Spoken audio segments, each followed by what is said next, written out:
I analyzed over 5,500 YouTube shorts across 34 different niches to try and decode the algorithm and figure out the best way to go viral. And I want to show you what I found. So here's how it all happened. So the other day I was scrolling through Twitter, procrastinating as usual, and I came across this tweet from Paddy Galley. Now, Paddy is a YouTube expert who's generated billions of views with a B and worked with huge creators, including Lord Jimmy. And basically, Paddy's tweet broke down a massive study that he and his partner did to decode the YouTube Shorts algorithm. And despite the fact that most YouTube analytics studies make most people feel a little bit like an Edvard Munch painting, but the findings in this study are actually so profound that it got a huge amount of views, and even Elon Musk did a celebratory live stream in 144p just in its honor. All jokes aside though, this study is actually a real thing, so today I want to deep dive and expand on it, so by the end of this video you'll have everything you need to know to start making viral shorts that get you more subscribers, make you more money, and get you lots of girlfriends. So a quick note though, even though this video is probably titled or introed something like I analyzed 3.3 billion YouTube shorts to crack the algorithm, I want to make it very clear that all the credit and insights for this study are 100% with Paddy and his team. I didn't have anything to do with it.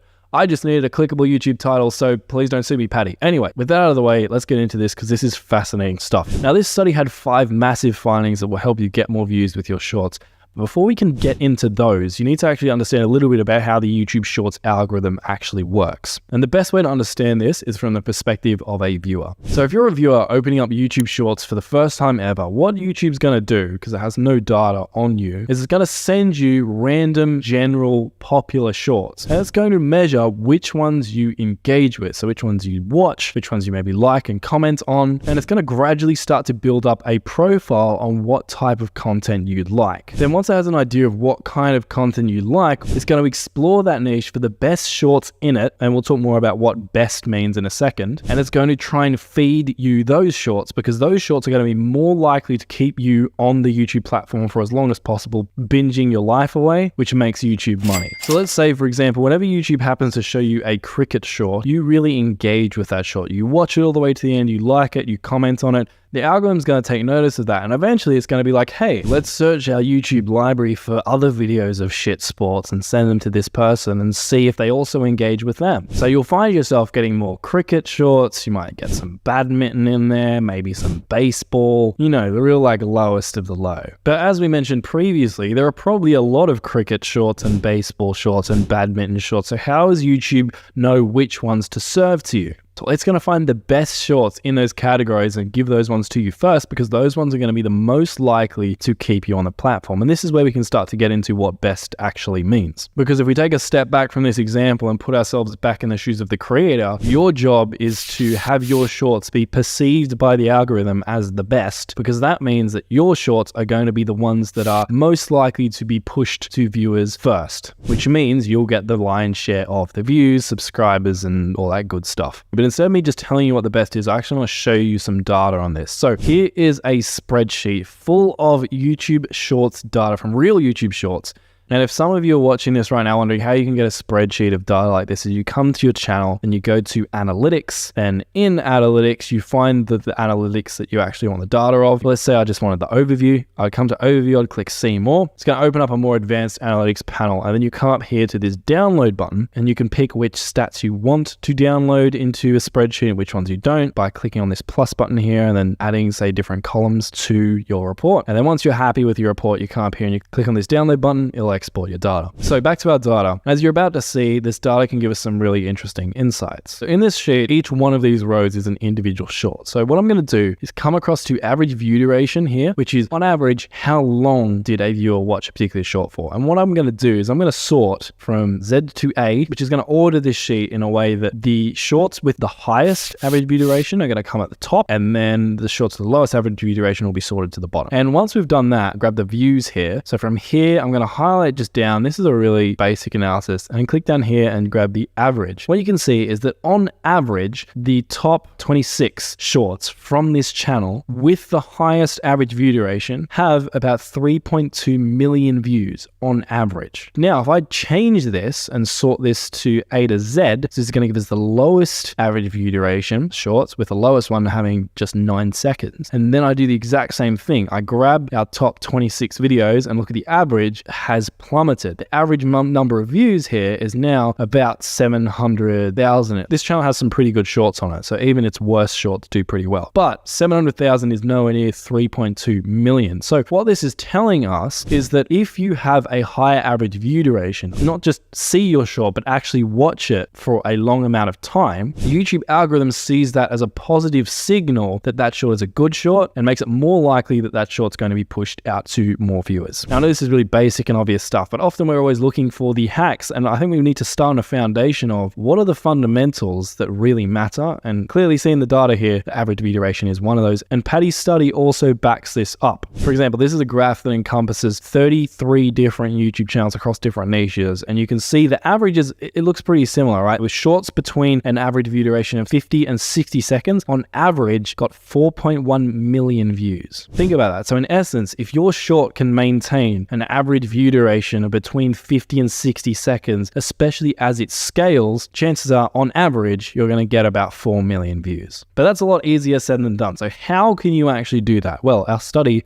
has some insights in this as well. So I want to come back to this channel here and show you something else very interesting. So if we sort out views, again, Z to A, which is going to give us the top viewed shorts on this channel, and if we come across to the duration of this short, so this is an average view duration, this is how long each short is. Let's have a look through some of these numbers. So we've got 45 seconds, 59 seconds, 52 seconds, 54 seconds. If we keep going down this list, we'll see there's only about 3 shorts in this entire list that are in the 30 seconds or below. And even those shorts, 2 of them are like 37 seconds, so they're like close to 40 seconds anyway. However, if we come into views and we sort this the other way around, so the shorts with the lowest amount of views, I want you to have a look at this column again. Look at how these numbers have changed, right? We've got a number of shorts in the 30 seconds and below. I can just see 10 from eyeballing this, but in general, if you just look over this, you can see that on average, the shorts that perform worse tend to be shorter, no pun intended, than the shorts that are longer. And interestingly, this is also backed up by Paddy's study as well. So you can see on this graph, the shorts that Paddy analyzed, most of them were between 30 and 40 seconds. And you can see shorts between 50 and 60 seconds performed far better than their shorter counterparts. Now, why is this? Well, again, with the caveat that people are actually watching your shorts, because if you just post a long short and no one watches it, then it doesn't matter. But a longer short has the opportunity to get more of the thing YouTube cares about most, which is high watch time for that short. If you're posting a 30-second short, chances are your most engaged viewer will probably watch that short all the way to the end. So you'll get about 30 seconds of watch time. Now, some really engaged viewers, if you're a little bit sneaky and loop your short, might watch your short 1.5 times, maybe even 2 or 3 times, but that's the vast minority, right? On the other hand, if you have a short that's double the length, so not 30, but 60 seconds, most of your most engaged viewers will watch that short all the way to the end. The difference is an engaged viewer watching your short all the way to the end on a longer short gives you 1 minute of watch time as opposed to just 30 seconds. So a way to think about this is that the longer short has the opportunity to get more watch time and a higher average view duration than a shorter short. Just inherently it does due to length. Now, obviously there are outliers. You can see it in my data, for example. This short is one of the worst performing shorts on this channel, and it is 51 seconds. A reason for that could be, as you can see, the average view duration for this short isn't actually so great. But regardless, in general, if your content is really high quality, you're going to have better results if you create a longer short between 50 and 60 seconds versus a shorter short. But we're just getting started here because the study found something really interesting with a stat you might not have ever heard of called VVSA, aka viewed versus swiped away. Essentially, if you go to, say, one of your shorts through content and then come down to the analytics of it by clicking on, say, this button, and then come across to the reach tab, what you'll see is this little box here. How many choose to view, which is your VVSA. Think about it, for those of you who know click-through rate for long form videos, it's basically like your click-through rate but for shorts, because on shorts, most people don't really click on them, they find them in the shorts feed. So one of the big catalysts for shorts is not how many clicks it can get, but rather whether or not people will actually watch it versus swipe away from it. So essentially what this measures is the percentage of people who actually watched your short when they came across it in the feed versus the people who kind of just landed on it and then swiped away from it because they weren't that interested. So this is a decent metric to look at if you want to gauge the quality of your shorts hooks, whether or not you're able to actually really grab someone's attention in the first couple of seconds, because if you can't do that, they're not going to watch the remainder of the short and they're going to swipe away, and that's obviously bad. But let's get some real numbers on this. Now, if we come back to our data and we have a look at this column here, which is a viewed versus swiped away, we just get a quick gauge of it. You can see that on average for these lower performing shorts, the viewed versus swiped away is about 70%. So on average, 70% of people watch the short rather than swiping away from it. And that's decent, which explains why even the lowest performing shorts on this channel still manage to get a large amount of impressions and views. However, if we change this, and again, we sort by the highest performing shorts, what we can see is the viewed versus swiped away stat changes a little bit. So now we can say it's gone up 10%, and on average, it's 80%. And that might not seem like a big change, but when you're competing against so many shorts and you're trying to be the pinnacle, you're trying to be the best in your niche, so you get served first, a 10% difference can be a big difference. And the study found some interesting insights on this. If we have a look at this graph, this is kind of laying out all the different videos and shorts that this study analyzed based on VVSA. What you can see down here in this corner, if we move across this line, you can see that if you have a VVSA less than 40, like chances are your short is not going to get more than 10,000 views. On the other hand, if you're having a VVSA between 70% and 90%, your shorts could be getting hundreds of thousands of views, as you can see in this kind of green section here. Now, does just having a high VVSA guarantee that your short is going to get hundreds of thousands of views? Not necessarily. For example, if we come to the channel you're watching right now, which I'm going to out myself here, but and we come down to one of the few shorts that I've posted, click on it, we come across to reach. You can see that this short has almost 90% VVSA, and yet this short only has 10,000 views. So it's not a guarantee that you're going to get hundreds of thousands of views, but based on the data we can see, I would still think it's useful to look at this stat and kind of treat it as